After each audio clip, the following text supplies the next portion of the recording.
दोस्तों, बीते कुछ सालों में मलयालम सिनेमा का बिल्कुल एक अलग ही क्रेज देखने के लिए मिला है। या यूं कहें तो इन फिल्मों का क्रेज लगभग 2016 और 17 के बाद ज्यादा देखने के लिए मिला है। जब कुछ मलयालम फिल्में हिंदी डब्ड वर्जन में यूट्यूब पर अवेलेबल हुई, लोगों ने इनको देखा और बहुत ज्यादा पसंद किया। यहाँ की फिल्मों को पसंद करने का एक बड़ा रीजन ये भी है कि ये फिल्में बहुत ही सिंपल सी स्टोरी लाइन वाली लेकिन जमीन से जुड़ी हुई होती हैं, जिनको इतनी खूबसूरती के साथ में रियलिस्टिक तरीके से फिल्माया जाता है कि मानो ऐसा लगता है कि ये कहानी हमारे आसपास ही चल रही हो।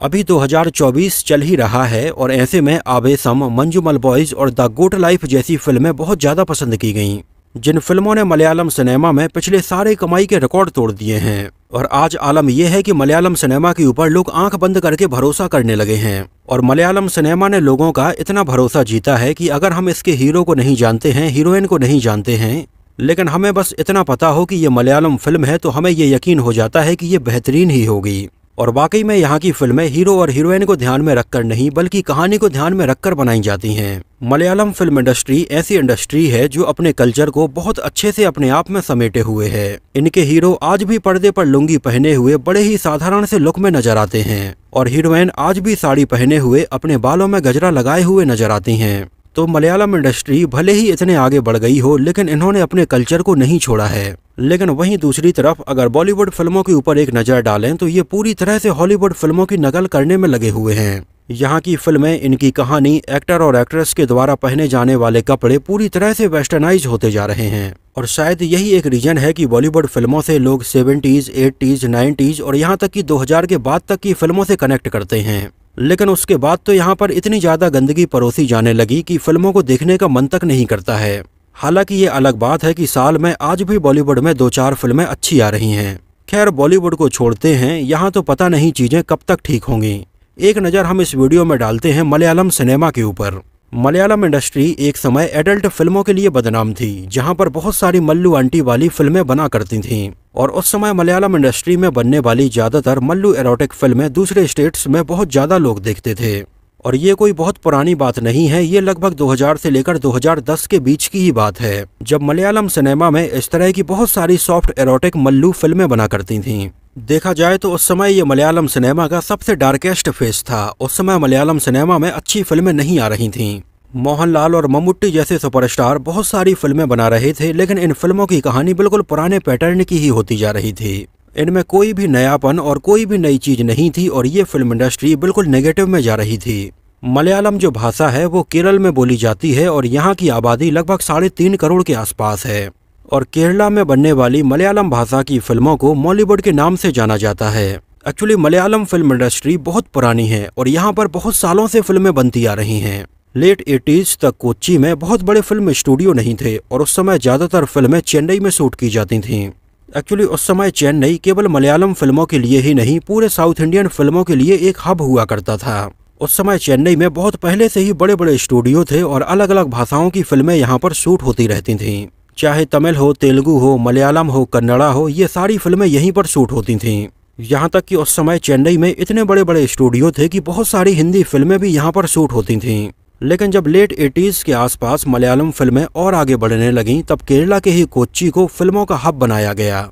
उस समय कोच्चि में कई नए स्टूडियो एस्टेब्लिश किए गए और फिल्में पूरी तरह से अब यहीं पर बनने लगीं। बिल्कुल अर्ली स्टेज की अगर बात करें तो 1947 के पहले केवल 2 साइलेंट फिल्में और 3 टॉकी फिल्में बनी थीं। लेकिन 1950 के बाद में यहाँ पर केरला गवर्नमेंट ने सपोर्ट किया और यहाँ पर फिल्मों का डेवलपमेंट होना शुरू हुआ। और 50s में यहाँ पर लगभग 6 फिल्में बनी, 60s में यहाँ पर 30 फिल्में बनी, 70s में यहाँ पर 40 फिल्में बनी और 80s आते आते ये आंकड़ा लगभग 127 तक पहुँच गया था। और 80s के बाद जब कोच्चि में ही फिल्म स्टूडियो आ गए, तब यहाँ पर बहुत सारी फिल्में बनने लगीं। 1928 में पहली मलयालम साइलेंट फिल्म बनना शुरू हुई विगत कुमारन के नाम से, जिसको एक जाने माने बिजनेसमैन जेसी डैनियल ने लिखा था, प्रोड्यूस किया था, डायरेक्ट किया था, एडिट किया था और इसमें बतौर एक्टर भी नजर आए। उस समय इसको बनने में लगभग 2 साल लग गए और ये फिल्म 1928 में बनना शुरू हुई और 1930 में बनकर कंप्लीट हुई। उस समय इसको केवल एक थिएटर में चलाया गया और ये फिल्म लोगों ने देखी और इसको बनाने वाले जेसी डैनियल को फादर ऑफ मलयालम सिनेमा कहा जाता है। हालांकि ये अलग बात है कि उस समय बनी इस पहली मलयालम फिल्म का आज एक भी प्रिंट मौजूद नहीं है।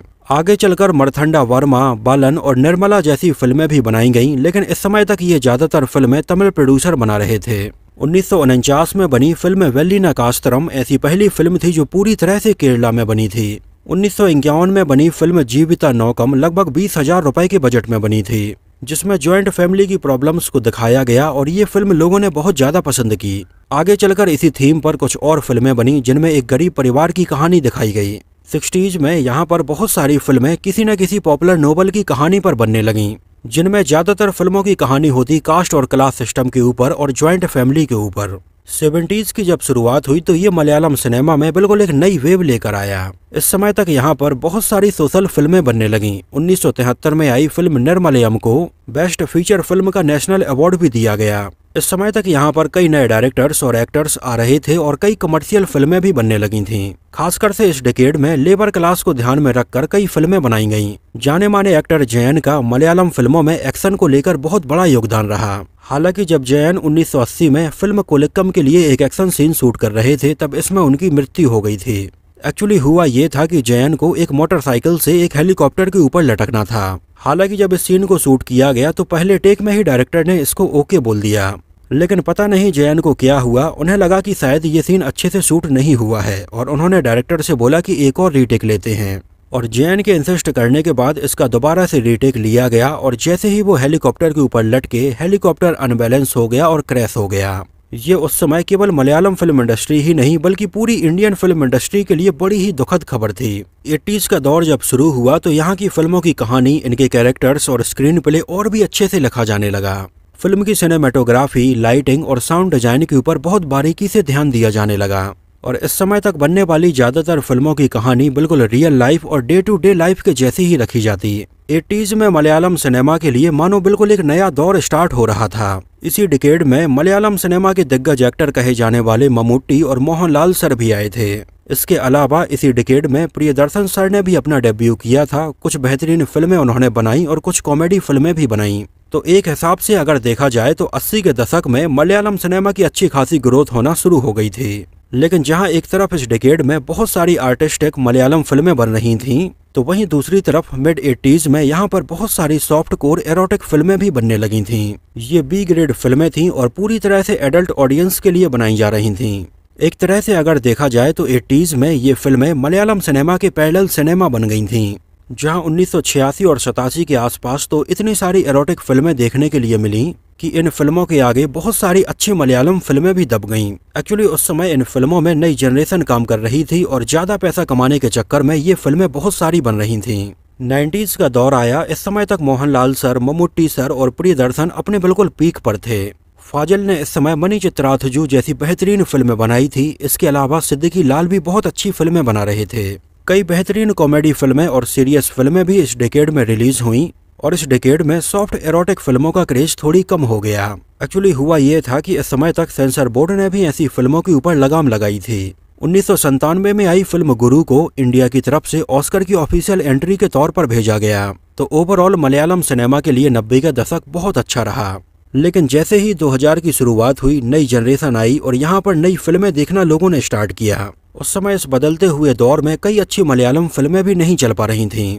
एक्चुअली एक बार फिर से मलयालम सिनेमा में 2000 के बाद में सॉफ्ट कोर एरोटिक फिल्मों का दौर फिर से वापस आ गया था। इस समय शकीला जैसी कई एक्ट्रेसेस मलयालम सिनेमा की इन बी ग्रेड फिल्मों में काम करने लगीं। एक्चुअली इस समय इन एरोटिक फिल्मों के अचानक से बढ़ने का एक रीजन ये भी था कि बहुत सारी अच्छी कॉमेडी फिल्में थिएटर में नहीं चल पा रही थीं। इस वजह से ऐसी बहुत सारी मल्लू आंटी वाली एरोटिक फिल्में बनाई जाने लगीं और उस समय मलयालम सिनेमा में इन एरोटिक फिल्मों का चलन शकीला ने बहुत ज्यादा स्टार्ट किया था। जहां 2001 की अगर हम बात करें तो टोटल 89 फिल्मों में से 59 फिल्में बी ग्रेड थीं, जिनमें से ज्यादातर शकीला की ही एरोटिक फिल्में थीं और इस समय तक इन फिल्मों की सीडी और डीवीडी दूसरे स्टेट्स में भी भेजी जाने लगी। हालांकि सेंसर बोर्ड ने एक बार फिर से इस बारे में सख्ती दिखाना शुरू की और कुछ कार्रवाई करना शुरू की। लेकिन एक्चुअली उस समय इस तरह की फिल्मों के डायरेक्टर, प्रोड्यूसर और थिएटर ओनर ने मिलकर बहुत ज्यादा चालाकी की। होता ये था कि ये फिल्में कंप्लीट हो जाने के बाद में इसकी कॉपी सेंसर बोर्ड को भेजी जाती थी, जो कॉपी बिल्कुल साफ सुथरी होती थी और इसमें एक भी एरोटिक सीन नहीं होते थे।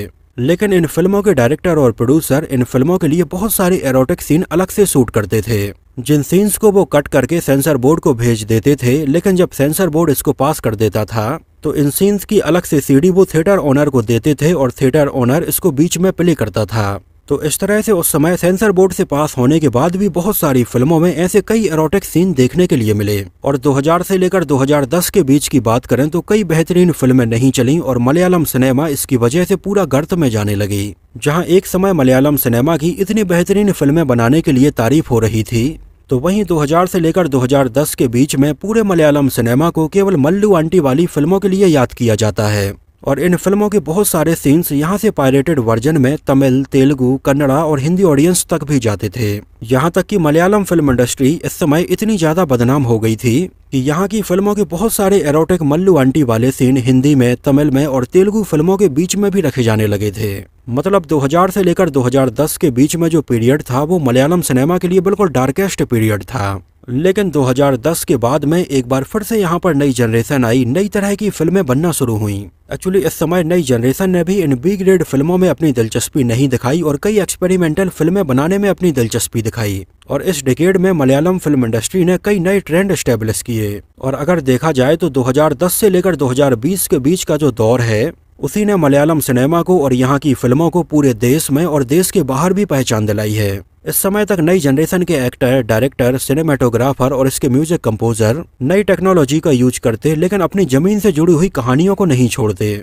आगे चलकर क्रिश्चियन ब्रदर्स और दृश्यम जैसी बेहतरीन फिल्में भी यहाँ पर देखने के लिए मिली। फिल्म दृश्यम ने तो उस समय बॉक्स ऑफिस पर 50 करोड़ रुपए का कलेक्शन किया। फिल्म को क्रिटिक्स ने भी बहुत ज्यादा पसंद किया और आगे चलकर लगभग हर इंडस्ट्री में इसका रीमेक बनाया गया। लगभग 2016 और 17 के आसपास बहुत सारी मलयालम फिल्में हिंदी डब्ड वर्जन में यूट्यूब पर भी अवेलेबल होने लगीं। और इस डिकेड में इन फिल्मों का क्रेज इतना ज्यादा हो गया कि लोग मलयालम फिल्मों के बिल्कुल दीवाने से हो गए। इस डिकेड में मोहनलाल और मम्मूट्टी सर के अलावा दिलकर सलमान, टोबिनो थॉमस, फहाद फाजिल, पृथ्वीराज सुकुमारन, नजरिया नजीम जैसी कई बेहतरीन एक्टर और एक्ट्रेसेस की फिल्में हमें देखने के लिए मिली, जिनमें बेहतरीन एक्सपेरिमेंटल फिल्में और जमीन से जुड़ी हुई कहानियां हमें देखने के लिए मिली। और बस इसी डिकेड में आई इन बेहतरीन फिल्मों के बाद लोगों ने ज्यादातर मलयालम फिल्में देखना शुरू किया।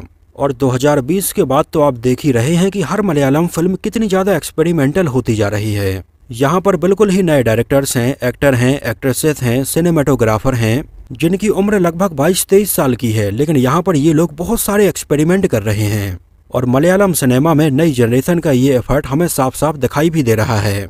चाहे जल्लीकट्टू हो, दृश्यम 2 हो, मिन्नल मुरली हो या आगे चलकर Premalu, the goat life, Manjummel boys और आवेशम जैसी बेहतरीन फिल्में हों। एक्चुअली अब तो मलयालम सिनेमा में बहुत सारे एस्टेब्लिश एक्टर भी कई एक्सपेरिमेंट कर रहे हैं। जैसे मम्मूट्टी सर की ब्रह्म युगम आई थी, जो पूरी की पूरी ब्लैक एंड व्हाइट फिल्म थी, लेकिन जिस तरह से इसमें ये एक्सपेरिमेंट किया गया था, इसको नए तरीके से शूट किया गया था, ये लोगों ने बहुत पसंद की। अभी 2024 चल ही रहा है, लेकिन मलयालम सिनेमा ने अभी से बहुत सारे नए रिकॉर्ड बना लिए हैं। मलयालम फिल्मों ने 2024 के पहले क्वार्टर में ही लगभग 1000 करोड़ रुपए के आंकड़े को टच कर लिया है, जो अपने आप में बहुत बड़ी बात है कि इन फिल्मों को ना तो दूसरे स्टेट्स में इतना ज्यादा प्रमोट किया जाता है, ना ही इनके एक्टर केरला के अलावा इन फिल्मों को कई जगह पर प्रमोट करने के लिए जाते हैं।